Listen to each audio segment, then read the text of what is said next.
Hey guys, welcome back to Honey Money SG, and this time let's talk about the recent OCBC scam, right? You must have heard of this scam whereby this scammer actually sent these really malicious links to the SMS of this bank account holders, and then these people who are really gullible just click on the link and key in their login details, and thereby these scammers or hackers were able to actually transfer huge amounts of money out of the bank account to outside accounts. Now, from this news, we can actually learn three very specific lessons about managing your money so that we don't actually fall into this kind of tactics again, and also serves as a warning and education for everyone, including those who are watching this video for building financial knowledge, right? So let's get into it. Okay, the first lesson learned is definitely diversification is really important. And because why diversify, especially for your bank accounts, is because the Monetary Association of Singapore actually have this law whereby banks need to insure up to 75,000 Singapore dollars for their account holders. So if you manage to spread around $75,000 into various different banks such as DBS, UOB, and OCBC,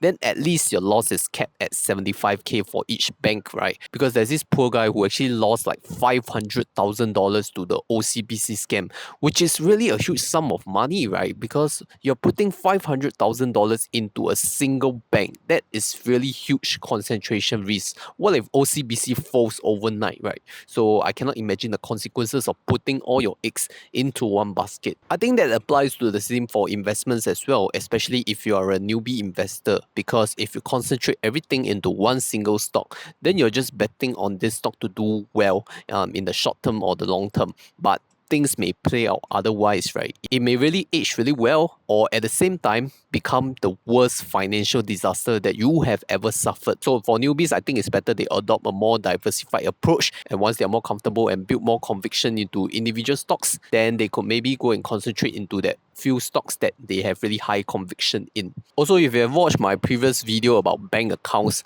regarding not to put all your eggs into one bank account, I think the other more obvious advantage is that you have the options to actually withdraw and deposit cash via various different banks instead of just using one bank, right? Because you're going to just queue for the one long queue ATM. I think that's going to waste a lot of your time. So if you like spread out across different banks, at least you have more options, right? So that's just some advantage of opening different various banks. You get around $75,000 of protected amounts under the MAS rule, so that at least gives you some kind of insurance. Okay, moving on to the second lesson. I think this lesson is very important. That is to learn to invest and not just put your money into cash. Now, for that Mr. $500,000 guy, right? I think firstly, $500,000 is a worthy feat, but at the same time, I think $500,000 you can at least allocate half of it and use it to invest. Of course, that is not financial advice, but banks are giving really low interest rates, right? 0.05% by saving your money into their deposit accounts.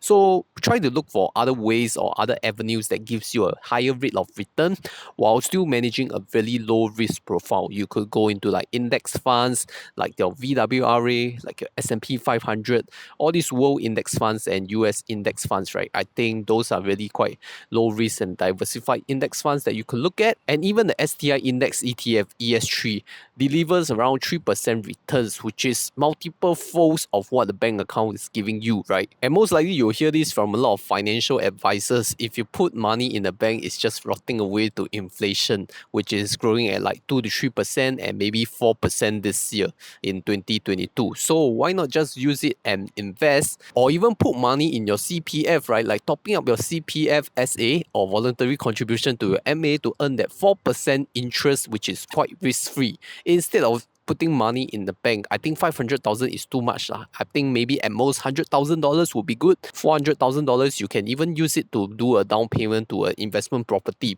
I think that is also diversification, right? Property is another form of investment as well. So Mr. $500,000, I hope that you have really learned quite a good lesson from this. But I'm glad that OCBC has taken action to actually go and reimburse all the victims of this scam. I think it's really a great goodwill for them to do so, and also protecting their own reputation as well. well. Okay, the third lesson to learn is not really on finance, but more on common sense and prudence. I think in this day and age of internet, we have seen really a lot of scams going on, even like 20 years ago when internet was still relatively new. But I guess with more education and more awareness spread through the media, at least people can learn not to click on those links, right?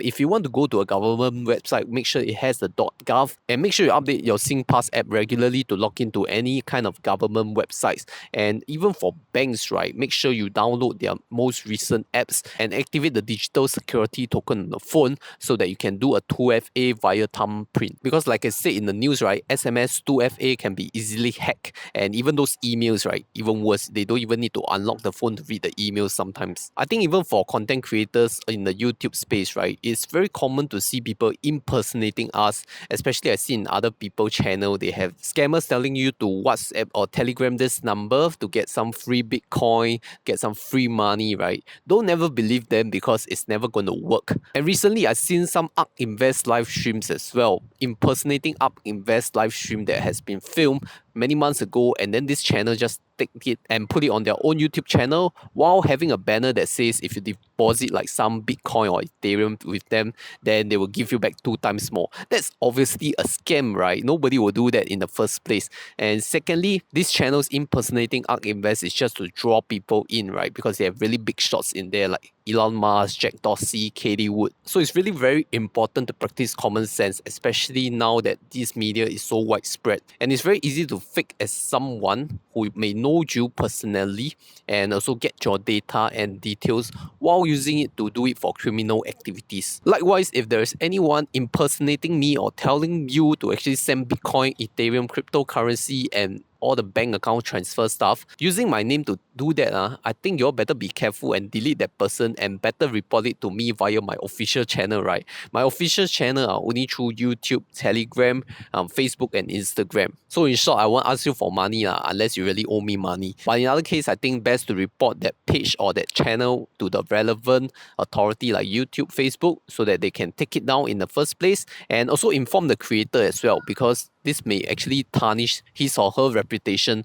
if it's not handled well enough. But all in all, I'm glad that OCBC has come up to actually take responsibility and actually go and repay or reimburse these victims of their hard-earned money, right? I think for a bank to do that, paying out $8.5 million, that is really a great goodwill on them. So kudos to OCBC. But I hope that this will really be a great lesson for everyone to increase their awareness in potential scams or people who are trying to get their data for criminal activities, right? With that, if you want to learn more about other bank accounts that you could open, then you can refer to this video over here that I have done up quite a few months ago, and I think it's still relevant. And thank you for watching. My name is Christopher. This is Honey Money SG, steering young adults to financial independence.